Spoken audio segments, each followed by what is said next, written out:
Good afternoon बच्चों। आज का हमारा टॉपिक्स है अनुच्छादन, अपक्षय और अपर्दन। ठीक है, ये जो बीए पार्ट 1 का पेपर फर्स्ट है, इसमें हम पढ़ेंगे अनुच्छादन, अपक्षय और अपर्दन, डेन्यूडेशन, वेदरिंग और इरोजन। ठीक है, तो सबसे पहले जानते हैं कि अनुच्छादन क्या होता है। अनुच्छादन दो भागों में डिवाइड होता है, एक अपक्षय और अपर्दन। अपक्षय और अपर्दन मिलकर ही जो बनता है उसे बोलते हैं अनुच्छादन। ठीक है, तो अनुच्छादन क्या होता है, जो अपक्षय क्रिया और अपर्दन क्रिया को दोनों को मिलाया जाता है उसे बोलते हैं अनुच्छादन, या फिर कह सकते हैं डेन्यूडेशन। तो डेन्यूडेशन, इसके बारे में हम जानेंगे। तो सबसे पहले आता है हमारा अपक्षय। अपक्षय क्या होता है? अपक्षय के तीन प्रमुख कारक होते हैं। एक होता है भौतिक कारक, एक होता है रासायनिक कारक, एक होता है प्राणीय वर्गीय अपक्षय। ठीक है, तो अपक्षय क्या होता है, यानी कि वेदरिंग, जो अपनी जगह पर जो टूट फूट होती है, कोई भी चट्टानों की, कोई भी सैलों की, जो अपने ही जगह पे, उसमें कोई परिवहन कार्य नहीं होता, कोई एक जगह से दूसरी जगह कार्य नहीं होता। जैसे कोई भी चट्टान है अपनी ही जगह पे टूटती है, उसमें टूट फूट जो भी कार्य होता है उसमें परिवहन कार्य नहीं होता, एक जगह से दूसरी जगह नहीं जाता है, उसे बोलते हैं अपक्षय। ठीक है, यानी कि अपनी ही जगह पे टूटना की ही क्रिया को हम क्या कहते हैं, अपक्षय। ये किन कारकों से होता है इसके बारे में हम जानेंगे। तो सबसे पहले आता है हमारा कौन सा कारक आता है, भौतिक कारक। तीन कारक प्रमुख हैं भौतिक कारक। भौतिक कारक में सबसे पहले आता है ताप, यानी कि जैसे भी कोई भी चट्टान है उसमें तापमान का सबसे ज्यादा प्रभाव पड़ता है। जैसे कि सूर्य की जहाँ पे ज्यादा रोशनी पड़ती है या गर्मी जहाँ पे ज्यादा प्राप्त होती है, वहां पे चट्टानें क्या है, जल्दी टूट जाती है ना, क्योंकि ऊष्मा ज्यादा प्राप्त होती है तो चट्टानें उसमें टूटन होती है। दूसरा आता है दबाव, जहाँ प्रेशर से ज्यादा पड़ा, यानी कि किसी की वजह से जहाँ पे प्रेशर पड़ रहा है, यानी कि दबाव पड़ रहा है, उसकी वजह से यहाँ पे टूट मतलब अपक्षय होता है। दूसरा आता है तुषार। तुषार में टेम्परेचर बहुत कम हो जाता है, जिसमें क्या होता है कि टेम्परेचर अगर बहुत ज्यादा कम हो जाएगा तो चट्टान में सिकुड़न होगी और टूटेगी। फिर इसके बाद आता है घर्षण। घर्षण मतलब हो जाता है कि एक दूसरे से रगड़न से जो कटाव होता है, यानी कि जो टूट फूट होती है, वो घर्षण के अंतर्गत आता है। फिर आता है रासायनिक कारक। रासायनिक कारक में घोल, ऑक्सीकरण, कार्बनिकीकरण और जलीय। घोल में कैसा होता है कि जब हमारा कोई भी चट्टान है उसमें पानी के संपर्क में आने से उसमें जो क्रिया होती है घोलीकरण हो जाता है, उसे घोल में आता है। ऑक्सीकरण में क्या होता है, जैसे कोई चट्टान है, चट्टान में क्या होता है कि उसमें ऑक्सीजन ऑलरेडी होती है, और हमारा पृथ्वी में जैसे क्रस्ट में ऑक्सीजन होती है, तो जल के संयोजन से वहां पे क्या होता है, ऑक्सीकरण हो जाता है। ऑक्सीकरण से ही जैसे लोहा में, हर चट्टानों में क्या होता है, खनिज पदार्थ पाए जाते हैं। जैसे लोहा है, लोहा में क्या होगा, जब जल का उसमें संपर्क आएगा, जंग लग जाएगी, तो उसमें टूट फूट होती है। इसी तरह कार्बोनेट। जलयोजन में क्या होता है कि पानी के संपर्क में आने से चट्टान का क्या होता है कि वो चट्टान सूखी होती है तो पानी को सोख लेती है, जिससे उसका आयतन बढ़ जाता है और उसमें टूट फूट होती है। तो ये हो गया हमारा रासायनिक कारक। फिर इसके बाद हमारा आता है प्राणीय वर्गीय अपक्षय। प्राणी यानी कि प्राणियों के द्वारा जो अपक्षय होता है, यानी कि टूट फूट होती है, तो उसके बारे में हम जानते हैं। तो सबसे पहले आता है वनस्पति अपक्षय। वनस्पति के अपक्षय से कैसे होता है, जैसे कि कोई पेड़ है कि जड़ों का काफी विस्तार होता है, जिससे चट्टानों को टूट फूट होती है और कटाव भी होता है। फिर इसके बाद आता है जैविक अपक्षय। फिर आता है मानवीय क्रियाएं।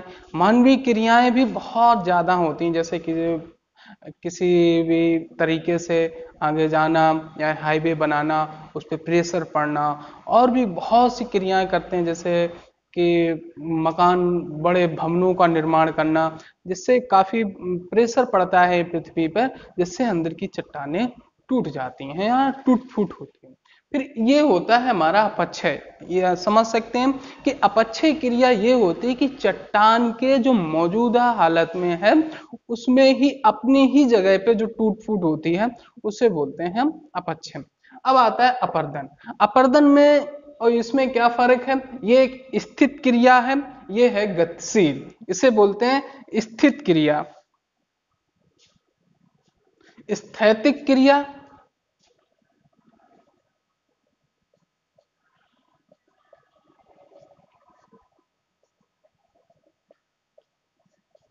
ये क्या होगा, गतिशील।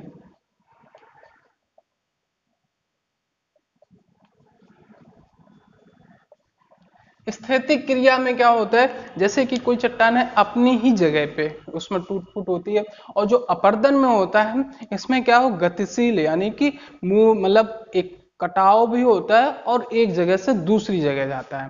ठीक है, तो गतिशील में अपर्दन में किस कारण से होता है, अपघर्षण। अपघर्षण में क्या होता है कि जो कटाव होता है, यानी कि कोई भी कण ये टूटा है, ठीक है, तो इससे जो टूट के ये जो जाता है, ठीक है, एक कण ये है एक कण ये है, जो ये आपस में रगड़ होती है दोनों में, तो यहाँ पे इसे बोलते हैं अपघर्षण। सन्निघर्षण क्या होता है, जो ये कण हैं ये आपस में टकराते हैं, फिर यही कण आपस में जो दूर जाते हैं, इसे होता है सन्निघर्षण। फिर जलीय क्रिया, जल के द्वारा, यानी कि बहुत जल के द्वारा या फिर पवन के द्वारा या हिमानी के द्वारा जो कटाव होता है उसको हम बोलते हैं जलीय क्रिया में रखते हैं। जैसे कि कोई डैम बना होता है बहुत भारी, ठीक ठीक है, उस पर प्रेशर पड़ता है और उससे कटाव होता है, तो इसे जलीय क्रिया में रखते हैं। फिर आता है संक्षारण, निक्षेप, ये सब किसमें आ जाते हैं, अपर्दन के कारक में। अब आता है कि अपर्दन मुख्यतः कितने कारकों में विभाजित किया जाता है। जैसे कि हमारा नदी के द्वारा अपर्दन होता है, यानी कि कोई भी नदी है वो अपर्दन कैसे करती है, यानी कटाव कैसे करती है, क्योंकि पानी के द्वारा, ठीक है, नदी लेके आती है, सबसे ज्यादा नदियों से होता है, पवनों से होता है, यानी कि कोई भी वायु है एक दूसरी जगह जाती है तो उसमें जो कटाव होते हैं उसके द्वारा, ठीक है। फिर इसके बाद आता है हमारा हिमानी द्वारा, क्योंकि ग्लेशियर जो माउंटेन पे काफी ऊंचाई पे जम जाते हैं, तो फिर वो जब पिघलते हैं तो नीचे जब आते हैं तो कटाव होता है, तो उसकी वजह से ये होता है। फिर आता है पवन, ग्लेशियर्स और समुद्री जल धाराओं द्वारा, यानी कि समुद्र का जल जब वहां पे पास में धाराओं के पास में जाता है पृथ्वी के, तो कटाव होता है, तो उसकी वजह से होता है। फिर समुद्री जल हो गया हमारा काष्ठ, यानी कि भूमिगत जल, जब पृथ्वी में अंदर जल जाता है उसकी वजह से जो कटाव छटाव ये चीजें होती हैं, तो उसकी वजह से भी हम देख सकते हैं। तो इस प्रकार से हमने अपर्दन को में देखा है कि गतिशील कोई भी चट्टान है अपनी जगह पे टूट फूट के जो दूसरी जगह परिवहन करती है। तो कारक कौन हो जाते हैं इसके, नदी, हिमानी, पवन और काष्ठ में आ जाता है, और हमारा सागरी जल आ जाता है। ये कारक है, यानी कि ये कारक हैं कि एक जगह से दूसरी जगह ले जाना। और जो हमारा अपर्दन किन कारणों से होता है, कि एक घर्षण, यानी कि दो कण हैं आपस में टूट के होता है। फिर तीसरा सन्निघर्षण, वो टूट से क्या होता है कि वे फिर आगे बढ़ जाते हैं ना, ठीक है, तो ये चीज हो जाती है हमारे सन्निघर्षण में। और इस प्रकार से हमने इनके अपर्दन के बारे में पढ़ा कि अपर्दन में क्या होता है, गतिशील, यानी कि कोई भी चट्टान है अपनी जगह टूटती है, वो चट्टान टूट कर जो कण या फिर उसमें कोई भी पानी हो या मिट्टी का कण हो, कोई भी हो, अपर्दन वो कहाँ तक जाता है, उसे प्लेन एरिया तक ले जाता है। कोई भी हमने बताया था, कोई भी कार्य, कोई भी स्थित क्रिया, डेविस पैंक के हमने अपर्दन चक्र में पढ़ा था कि अपर्दन तब तक होगा जब तक हम समतलीकरण नहीं कर देंगे। जैसे कि कोई भी पर्वत है तो उसमें कटाव तब तक होता रहेगा, या फिर जब तक वो समतल नहीं आएगा। पानी का बहाव कहाँ तक होता रहेगा, जब तक वो प्लेन पे नहीं पहुंच जाएगा, यानी कि अपने लेवल पे नहीं आ जाएगा। तो इसी प्रकार से हर चीज कटाव कब तक होगी, अपने लेवल तक होती है। तो यही कारक होते हैं परिवहन के। तो इस प्रकार से हमारा ये टॉपिक खत्म होगा कि अपक्षय क्या होता है और अपर्दन। तो अपक्षय में हमें जो स्थित, यानी कि चट्टान की अपनी ही स्थिति पे जो परिवर्तन होता है, कटाव छटाव होता है, और अपर्दन में क्या होता है, जो कटाव होता है वो दूसरी जगह ले जाता है। जैसे कि हमारे हिमालय पर्वत से नदी निकलती है तो वहां से कटाव करके कंकड़ पत्थर सब मैदानी इलाकों में ले जाता है, तो यहाँ से काफी मिट्टी का बहाव डेल्टा का निर्माण करती है। इसी तरह के रेगिस्तान का जो कटाव होता है तो एक जगह से बालू दूसरी जगह बालू के टीलों को जमा करता है। इसी तरह समुद्र की जो जलधारा आती है, समुद्र की जो तरंगे आती हैं या समुद्र की जो लहरें आती हैं, जो मिट्टी के तटीय क्षेत्रों में जो कटाव होता है तो उसको हम देख सकते हैं। जैसे कि हमारी गुफा का निर्माण होना, भूमिगत जल में गुफा का निर्माण पानी के द्वारा, तो ये कैसा होता है, गतिशील कारण होता है, यानी कि अपरदन क्रिया के। तो यही दोनों मिला के हम क्या बोलते हैं, इसे अनच्छादन यानी कि डेन्यूडेशन। तो इस प्रकार से हमारा ये टॉपिक्स खत्म हो।